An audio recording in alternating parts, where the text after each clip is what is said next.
पूज्य महात्मा गांधी अमर रहे, अमर रहे, अमर रहे, पूज्य महात्मा गांधी अमर रहे, अमर रहे, अमर रहे, पूज्य महात्मा गांधी अमर रहे, अमर रहे, अमर रहे, लाल बहादुर शास्त्री अमर रहे, अमर रहे, लाल बहादुर शास्त्री अमर रहे, लाल बहादुर शास्त्री अमर रहे, पूज्य महात्मा गांधी अमर रहे।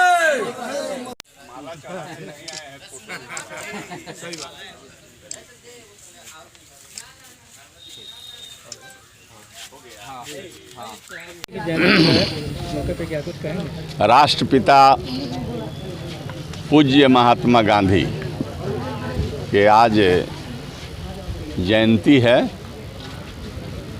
और प्रत्येक वर्ष की भांति इस वर्ष भी इनके जो स्टैचू लगे हुए हैं उनके स्टैचू पर हम राष्ट्रीय जनता दल परिवार के लोगों ने बड़े आदर के साथ, श्रद्धा के साथ माला अर्पण किए हैं, अर्पित किए हैं। पूज्य महात्मा गांधी के बारे में क्या कहना है। ये इस देश के जान, प्राण, शान, शौकत, मान, प्रतिष्ठा, इज्जत के प्रतीक हैं जिन्हें हम राष्ट्रपिता महात्मा गांधी कहते हैं।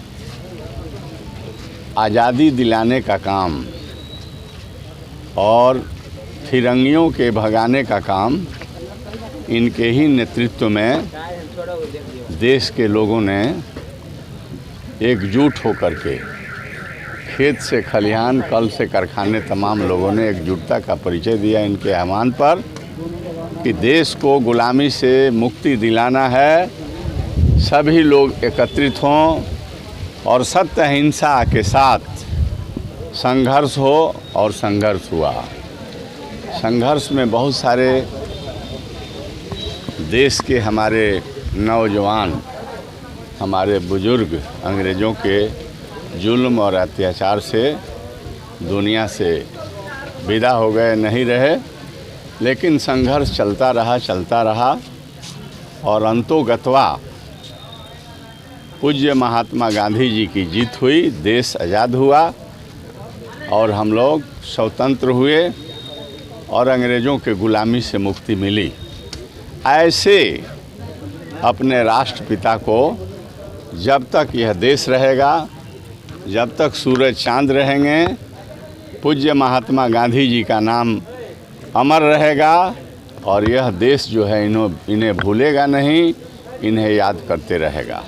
तो हम आज इनके जो स्टैचू है उस पर हम लोगों ने माला चढ़ाने का काम किया है और साथ ही साथ देश के एक ऐसे सपूत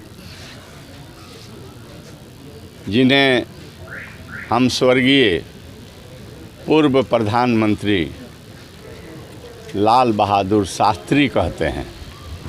लाल बहादुर शास्त्री जिन्होंने नारा दिया था ग्रीन रिवॉल्यूशन, हरित क्रांति की जो बात होती है, वास्तव में वह ग्रीन रिवॉल्यूशन का नारा जय जवान जय किसान।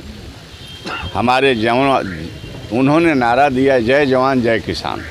सीमा की सुरक्षा जवान करते हैं, वो हमारी सुरक्षा करते हैं और किसान जो है अपने मेहनत करके अन्न उपजाता है, अन्नदाता है और देश को खिलाने का काम करता है। उनकी भी आज जयंती है और लाल बहादुर शास्त्री को अगर सबसे त्यागी पुरुष कहा जाए तो इसमें कहीं कोई दो मत नहीं हो सकता है।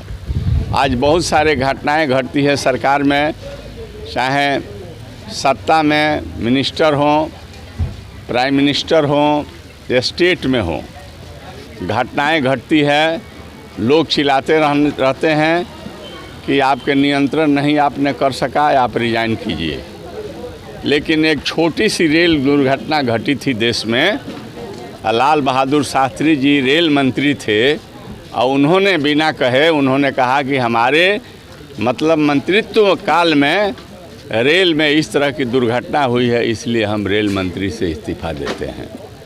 यह प्रमाणित करता है कि एक बिल्कुल त्यागी पुरुष थे, ईमानदार पुरुष थे, सच्चे सपूत थे और देश के लिए जिए, देश के लिए मरे। और देश ही कारण था कि हमारे स्वर्गीय प्रधानमंत्री लाल बहादुर शास्त्री ने देश के ही लिए सोचते सोचते ताशकंद में अपने प्राण को त्याग दिए। इसलिए हम उन्हें नमन करते हैं और आज उनकी जयंती पर हम श्रद्धा सुमन अर्पित करते हैं। और हम तमाम लोगों से एक संदेश देना चाहते हैं, अपने नौजवानों से, अपने देशवासियों से, अपने सीवान वासियों से, कि हमें देश की एकता, एकजुटता, आपसी भाईचारा, सद्भावना और इस सीवान के मजबूत करने के लिए महात्मा गांधी के जो आदर्श हैं, उनके जो नीति है, जो सिद्धांत है, दुनिया में अगर सबसे उत्तम विचार कोई है तो पूज्य महात्मा गांधी जी के दर्शन से दूसरा कोई दर्शन नहीं हो सकता है। सवाल है कि सुनो बाबू, इसलिए हमें उनके बताए हुए रास्ते पर चलना चाहिए, हमें एकजुट रहना चाहिए। ये जो है सांप्रदायिक सद्भावना को कायम रखना चाहिए और साथ ही शास्त्री जी के तपस्या और त्याग को भी अपने जीवन में उतारने की ज़रूरत है।